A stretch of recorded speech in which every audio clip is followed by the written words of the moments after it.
ઉદાહરણ 1 તમને આપ્યું છે। ઉદાહરણ 1 માં કીધું છે કે બહુપદીઓની ઘાત જણાવો। તો બહુપદીની ઘાત કઈ રીતના જણાવવાની કે આ જે બહુપદી છે એ બહુપદીમાં સૌથી મોટી ઘાત કઈ છે ચલની। જરૂર નથી કે પહેલા જ હોવું જોઈએ, ગમે ત્યાં હોય તે આપણો જવાબ રહેશે। તો આમાં સૌથી મોટી ઘાત આ 5 ઘાત છે, તો આપણી બહુપદીની ઘાત કહેવાશે 5। આ બીજી બહુપદીની વાત કરીએ તેમાં સૌથી મોટી ઘાત 8 છે, તો આખી બહુપદીની ઘાત કહેવાશે 8। અને આની અંદર ચલ નથી, તો જેમાં ચલ નહીં હોય તેમાં ચલની શૂન્ય ઘાત સમજવાનું। એટલે તેને આપણે આ રીતે, સપોઝ આપણી જે ત્રીજી બહુપદી છે તો એ આપણને આપ્યું છે px બરાબર 2, આવું સમજવાનું।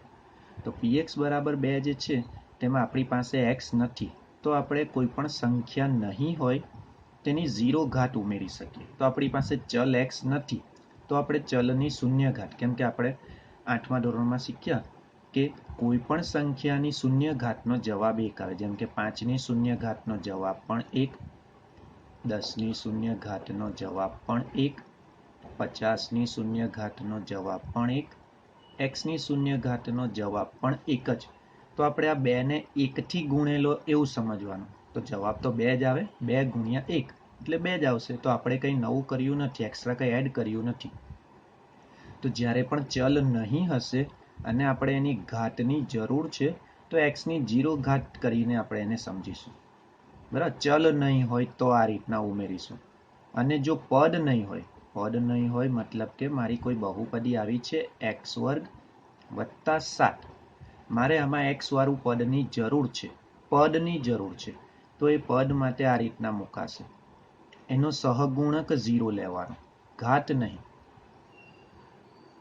સહગુણક 0 લેવાનો મતલબ 0 ગુણ્યા x, તો આખું 0 થઈ ગયું, તો આ પદ નથી જ, તો આપણી પાસે x² અને 7 જ બચશે। તો જ્યારે કોઈ પદ ઉમેરવું હોય ત્યારે 0x થી ઉમેરીશું, બરાબર, પદ ઉમેરવું હશે ત્યારે। અને જ્યારે ચલને ઉમેરવું હશે, ખાલી ચલ બાજુમાં, સંખ્યા તો છે તેની બાજુમાં ચલ ઉમેરવું છે તો 0 ઘાત વાળું ઉમેરીશું। અહીંયા સંખ્યા પણ નથી, ચલ પણ નથી, આખું પદ જ નથી, તો આપણે પદ ઉમેરવા માટે 0x લઈશું। તો આ થોડું ધ્યાન રાખવાનું છે।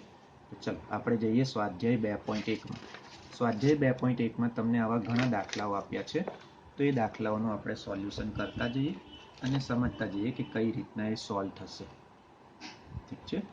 તો જો સ્વાધ્યાય 2.1 પહેલો પ્રશ્ન છે, નીચે આપેલી અભિવ્યક્તિઓ પૈકી કઈ બહુપદી એક ચલવાળી છે, કઈ એક ચલવાળી નથી, તમારા જવાબ આપો। તો એક ચલ છે કે નહીં તે આપણે સૌથી પહેલું કહેવાનું છે। તો એક ચલનો મતલબ કે બહુપદીમાં ફક્ત x, ફક્ત y, ફક્ત z, આવું ABC માંથી કંઈક એક જ વસ્તુ હોવું જોઈએ, તો એ એક જ ચલવાળી છે। અને જેમાં એક કરતાં વધારે હોય, x, y, z બધું સાથે હોય, તો તે એક ચલ કરતાં વધારે ચલવાળી છે એવું કહેવાશે।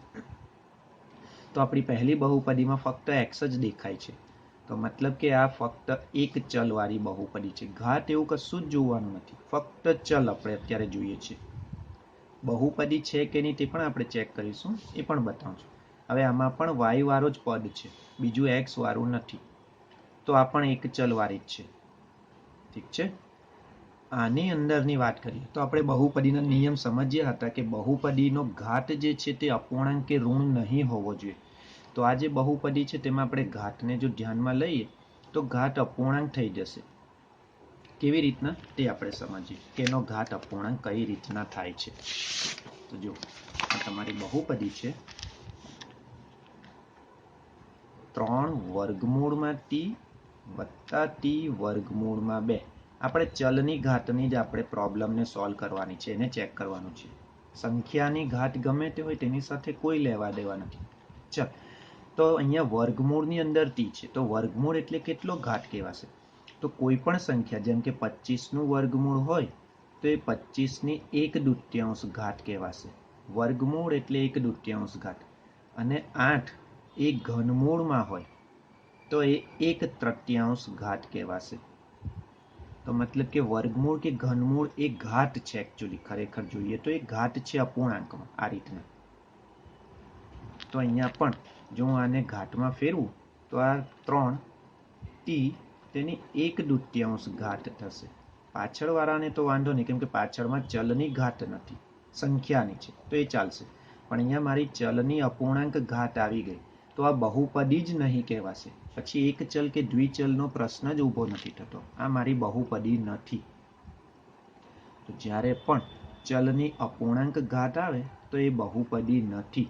કે ઘાત ઋણ આવે તે પણ બહુપદી નથી. જેમ કે ઋણવાળું આપણે નેક્સ્ટ ઉદાહરણ લઈએ, એના પછીનું જ સંખ્યા છે તેમાં. તો એની પછીની સંખ્યામાં આ રીતની રકમ છે, y વત્તા 2/y.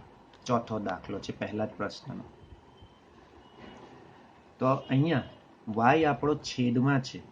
આ y ને જો અંશમાં લઈ જઈએ તો આપણે 8મા ધોરણમાં પણ આના એક નિયમ શીખ્યા હતા કે જો કોઈ સંખ્યા છેદમાં હોય, ગમે તેના છેદમાં, અને તેનો ઘાત હોય, તો આને જો હું ઉપર લઈ જાઉં તો આ ઘાતનું ચિહ્ન બદલાઈ જશે. તો નીચે ઘાત ધન છે, ઉપર લખવાથી એનો ઘાત ઋણ થઈ જશે. અથવા 2/5 ઋણ 3 ઘાત.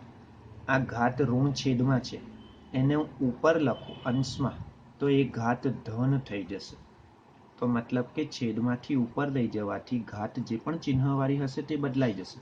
તો અહીંયા y ની એક ઘાત સમજવાની, આપણે કશું નથી લખ્યું તો y વત્તા 2. આ છેદવાળું જો ઉપર લઈ જઈએ તો આ ઋણ એક ઘાત બની જશે.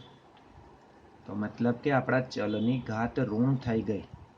તો જો ઘાત ઋણ થઈ જશે તો એને બહુપદી નહીં કહીશું. આ બહુપદી માટેના રૂલ્સ છે પહેલા, કે બહુપદી છે કે નહીં એ ચેક કરવાનું. પછી એક ચલવાળી, દ્વિચલવાળી એ પછી પ્રશ્ન આવશે. તો મતલબ કે અહીંયા આપણી બહુપદી નથી. આ બંને છે, આ બંને આપણી બહુપદી નથી. બીજો પ્રશ્ન પણ, ત્રીજો પ્રશ્ન પણ પહેલાની અંદરની. ચલ નેક્સ્ટની વાત કરીએ તો એમાં ઘણા બધા ચલ દેખાય છે. તો સ્વાભાવિક છે, આ એક ચલ નથી. બહુપદી તો છે જ, પરંતુ એક ચલવાળી નથી, ઘણા બધા ચલ છે એમાં. તો આ ફક્ત પહેલી 2 એ એક ચલવાળી બહુપદી છે. આ એક ચલ કરતા વધારે ચલવાળી બહુપદી છે, અને આ 2 બહુપદી નથી. હવે આપણે ફક્ત x વર્ગનો જ સહગુણક કહીશું. તો સહગુણક કોને કહેવાય? x વર્ગની આગળ લખેલી સંખ્યા ચિહ્ન સહિત લેવાની. તો આની અંદર આપણે જોઈએ તો x વર્ગની આગળ કોઈ સંખ્યા લખી નથી, તો એનો સહગુણક 1 કહેવાશે. જ્યારે પણ સંખ્યા નહીં લખી હોય તો તે પદનો સહગુણક 1 સમજવો, કોઈ પણ પદ હોય, બરાબર. તો આપણે જો પહેલાની આની વાત કરીએ તો 2 + x² + x. આપણે બીજા કોઈનો સહગુણક નથી કીધો, સૂચનામાં x વર્ગનો જ કીધો છે. તો અહીંયા 1 સમજવો. તો આપણે લખીશું કે x વર્ગનો સહગુણક 1 છે, ચિહ્ન સહિત લેવાનું. બીજા પદની વાત કરીએ, બીજા રકમની, તો એમાં આ રીતની રકમ છે. તો એમાં x વર્ગની આગળ કોઈ સંખ્યા નથી, 1 તો સમજીશું, પણ 1 ને ચિહ્ન સહિત લઈશું જો ઋણ હશે તો. તો અહીંયા આપણે લખીશું કે x વર્ગનો સહગુણક ઋણ 1 છે. ખ્યાલ આવે છે? જો ઋણ હોય તો ઋણ લખવાનું, ધન હોય તો ધન બતાવવાની જરૂર નથી. આની અંદર પાઈના છેદમાં 2 સહગુણક છે, અને આની અંદર વર્ગમૂળ 2 x નો સહગુણક છે, x વર્ગનો નથી.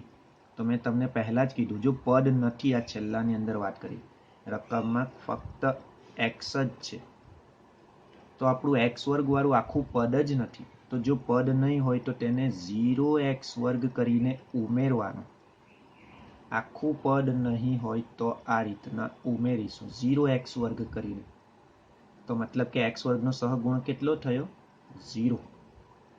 પદ નહીં હોય તો આ રીતના ઉમેરીશું.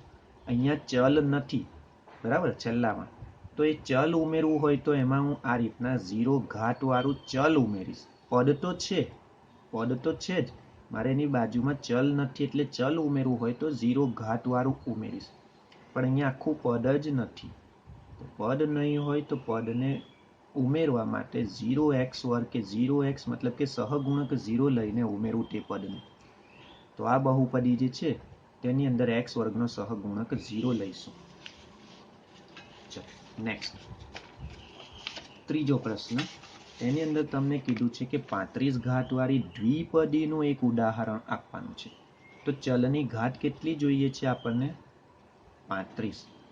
તો 35 ઘાત માટે તમે x ની 35 ઘાત તો લખી જ દેવો, કેમ કે 35 ઘાત વાળી બહુપદી બનાવવાની છે એટલું તો ફિક્સ છે. પણ આપણે કેટલા પદ જોઈએ? દ્વિપદી, 2 પદ જોઈએ છે. તો આ 35 ની સાથે કંઈક આગળ પાછળ કંઈ પણ ઉમેરો, આ જે ચલ છે આખું તેની સાથે, 35 સાથે નહીં, આખા પદની સાથે. હું આની સાથે વત્તા વર્ગમૂળમાં 11 ઉમેરી શકું છું. અહીંયા સહગુણક પણ લઈ શકું છું, કંઈ પણ ઋણ પણ આપી શકું છું. તો આ મારા 2 પદ થઈ ગયા અને 35 ઘાત થઈ ગયા. 100 ઘાત વાળી એક પદીનું ઉદાહરણ આપવાનું છે. તો ઘાત તો 100 છે તો આપણે y લઈ લઈએ. ચાલ, ઘાત 100 છે એટલે 100 ફિક્સ કરી દો. હવે કેટલા પદ જોઈએ છે? એક જ પદી, તો આ એક પદ છે. તમે આવું રાખી શકો, એની સાથે કોઈ સંખ્યા લઈ શકો, બરાબર. એને ધન ઋણ જે બનાવવું હોય તે, પણ પ્લસ કરીને કશું ઉમેરી નહીં શકો, તો 2 પદ થઈ જશે. તો આ એક પદીનું ઉદાહરણ 100 ઘાત વાળી, આ 35 ઘાત વાળી દ્વિપદીનું ઉદાહરણ. જેવું તમને કીધું છે તે પ્રમાણે પહેલા ઘાત લઈ લો, પછી પદ ઉમેરતા રહો, તો સોલ્વ થઈ જશે. ચાલો, ચોથા પ્રશ્નમાં બહુપદીની ઘાત કહેવાની છે. તો આખી બહુપદીમાં મોટી ઘાત કઈ છે તે શોધવાની, તે આપણો જવાબ. તો આખી બહુપદીમાં મોટી ઘાત આમાં 3 છે. તો આ બહુપદીની આખાની ઘાત 3 કહેવાશે. આમાં મોટી ઘાત 2 દેખાય છે, તો આખી બહુપદીની ઘાત 2 છે. આની અંદર કોઈ ઘાત નથી લખ્યું ટીનો, તો 1 સમજવાનું, બરાબર. કોઈ પણ ચલ છે જેની ઘાત લખી નથી તો આપણે 1 ઘાત સમજીશું. તો મતલબ કે આમાં બહુપદીની ઘાત 1 છે અને આમાં ચલ જ નથી, ફક્ત સંખ્યા. તો ફરીથી આપણે હમણાં જ શીખ્યા તે પ્રમાણે કે ફક્ત સંખ્યા છે. તો જ્યારે ફક્ત સંખ્યા હશે તો આપણે પાછળ ચલ ઉમેરીશું 0 ઘાત વાળો. તો આ બહુપદીની ઘાત કેટલી થઈ ગઈ? 0 ઘાત વાળી બહુપદી. તો આમાં ફક્ત સંખ્યા છે, અચળ બહુપદી છે, તો ઘાત 0 સમજીશું. ચલો, નેક્સ્ટ પ્રશ્ન છેલ્લો, એટલે આપણું સ્વાધ્યાય પૂરું. બહુપદીઓને સુરેખ, દ્વિઘાત, ત્રિઘાતમાં વર્ગીકૃત કરો. તો તમારે ભાગ પાડવાના છે. સુરેખ કઈ કઈ છે, આમાંથી દ્વિઘાત કઈ કઈ છે, ત્રિઘાત કઈ કઈ છે. તો સુરેખ માટે મોટો ઘાત 1 શોધવાનો, બરાબર. હું તમને સમજાવી દઉં. તો સુરેખ હશે તેમાં 1 થી મોટો ઘાત નહીં ચાલે, 1 જ ચાલશે. દ્વિઘાત છે તેમાં 2 જ જોઈએ, 2 થી મોટો ઘાત નહીં જોઈએ. અને ત્રિઘાત છે તેમાં 3 જ મોટો ઘાત જોઈએ, એનાથી મોટો નહીં. આ મોટી ઘાતની વાત કરીએ છીએ આપણે. મોટો ઘાત જે છે તે આટલો જ હોવો જોઈએ. તો જેમાં ચલની એક જ ઘાત, મતલબ કે ચલની ઉપર કશું લખ્યું નથી, આવું, તો આ સુરેખ બહુપદી કહેવાશે. પદ ભલે ગમે તેટલા હશે પણ ઘાત 1 થી મોટો નહીં ચાલે, તો એ સુરેખ કહીશું. તો આપણે એવી બહુપદીઓ શોધીને સુરેખની પહેલા કરીએ. તો આમાં તો મોટી ઘાત 2 છે, તો આ સુરેખ નથી. આમાં મોટી ઘાત 3 છે, સુરેખ નથી. આમાં મોટી ઘાત 2 દેખાય છે, એ પણ સુરેખ નથી. આમાં મોટી ઘાત 1 જ દેખાય છે, તો આપણી સુરેખ છે. તો સુરેખમાં આવશે ચોથો નંબર. આમાં પણ 1 જ છે, તો આ 5મો નંબર સુરેખમાં આવશે. આમાં 2 ઘાત છે, આમાં 3 ઘાત છે, તો સુરેખમાં કયા કયા નંબર આવ્યા? 4 અને 5. અહીંયા લખી દઉં, સુરેખમાં છે આપણી ચોથી અને 5મી રકમ. દ્વિઘાત, મોટો ઘાત 2 જોઈએ. તો આ દ્વિઘાત છે, જેમાં મોટી ઘાત છે તે 2 છે, બરાબર. આ દ્વિઘાત છે. આમાં મોટી ઘાત 2 નથી, 3 છે, એટલે આ દ્વિઘાત નથી. આમાં મોટી ઘાત 2 છે એટલે દ્વિઘાત છે. આમાં મોટી ઘાત 2 છે ને આમાં 3 છે, તો દ્વિઘાતમાં આવશે 1, 3 અને 6.